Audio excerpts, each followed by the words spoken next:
ഞാൻ അല്പം വൈകിപ്പോയി. സാറെത്തിയോ? ചേച്ചിയെ വെയിറ്റ് ചെയ്യായിരുന്നു. നോക്കാലോ അല്ലേ? സറീട്ടാ. അതറിയില്ല.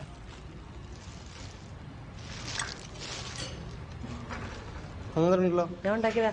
ആ സാറിനെ വിളിക്കാം കേട്ടോ.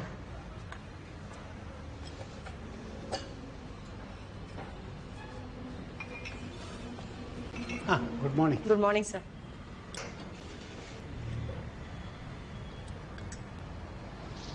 ഇത് നന്നായിട്ടുണ്ട്.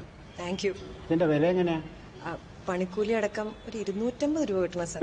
എന്നാലേ മുതലാവുള്ളൂ, അതുകൊണ്ടാ. ഇത് കൂടുതലാ. ഞങ്ങളിപ്പോൾ വാങ്ങിക്കുന്നത് കിലോയ്ക്ക് 175 രൂപയില്ല. ഞാനൊരു 25 രൂപ കൂട്ടിത്തരാം. ഒരു 200 രൂപയ്ക്കാണെങ്കിൽ ഓക്കെ. സാർ അതൊക്കെ കമ്പനി അച്ചാറല്ലേ. ഇത് ഞാൻ തന്നെ ഉണ്ടാക്കുന്നത്, എന്റെ വീട്ടിലുണ്ടാക്കുന്നതാ സാർ. ഒരു 225 രൂപ വന്നാലേ മുതലാവുള്ളൂ, അതുകൊണ്ടാ. ഓക്കെ, നിങ്ങൾ പറഞ്ഞ വില 225 രൂപ. അങ്ങനെയാണെങ്കിൽ അടുത്ത ആഴ്ച ഒരു 10 കിലോ കൊടുത്തു വിട്ടോളൂ. ശരി സാർ, കൊടുത്തുവിട്ടേക്കാം.